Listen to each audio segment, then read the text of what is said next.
नमस्कार दर्शकों, मैं आपका स्वागत करता हूं देश दरबार न्यूज चैनल पर। आज की खास रिपोर्ट।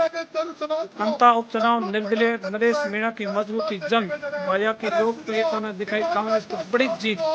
नरेश मीणा बोले, जनता ने भ्रष्ट को चुना पर मैं जनता का आभारी। आज बात करने जा रहे हैं राजस्थान के विधानसभा उपचुनाव की, जहां मुकाबला उतना सीधा नहीं था जितना नतीजा से दिखाई देता।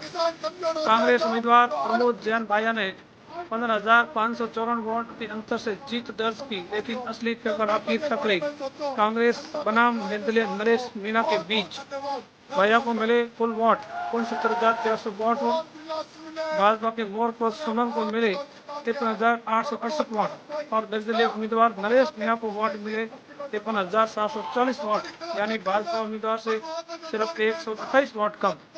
भाजपा की जीत कांग्रेस की नहीं, व्यक्तिगत लोकप्रियता का परिणाम। चुनाव विश्लेषणों का कहना है कि ये जीत कांग्रेस के संगठन की नहीं, लेकिन प्रमोद जैन भाया की व्यक्तिगत लोकप्रियता की जीत है। भाजपा पर भले ही चुनाव के दौरान भ्रष्टाचार के आरोप लगे, लेकिन अंततः की जनता ने ऐसे भी सभी आरोपों से सिरे से नकार दिया। गौशालाओं का संचालन, धार्मिक आयोजन में भागीदारी और सबसे बढ़कर सामूहिक विवाह के आयोजन, इन सब ने भाजपा की समाज सेवी की छवि को मजबूत किया और जनता ने उस छवि पर भरोसा जताया। भाजपा की हार भजनलाल सरकार पर असर नहीं, लेकिन वसुंधरा पर निशान साधा। नतीजों के आते ही यह चर्चा गर्म हो गई उठी। क्या इस हार का असर राजस्थान की भजनलाल सरकार पर पड़ेगा? लेकिन जानकारों के अनुसार कहना है कि नहीं, क्योंकि पिछले 2 वर्षों में हुए 8 उपचुनाव में से भाजपा 5 जीत चुकी है और अंत में यह कांग्रेस की सिर्फ दूसरी जीत है। हार का ठीकरा वर्तमान सरकार पर, लेकिन सीधे तौर पर वसुंधरा राजे और उनकी उम्मीदवार चयन रणनीति पर पड़ा जा रहा है। निर्दलीय उम्मीदवार के रूप में उतरे नरेश मीणा ने चुनाव का समीकरण पूरी तरह बदल दिया। 20वें राउंड की गिनती में से 15,000 तक वे दूसरे स्थान पर चल रहे थे। 53,000 से ज्यादा वोट लेकर उन्होंने साफ कर दिया कि जनता उन्हें गंभीरता से सुना, समझा और स्वीकार भी किया।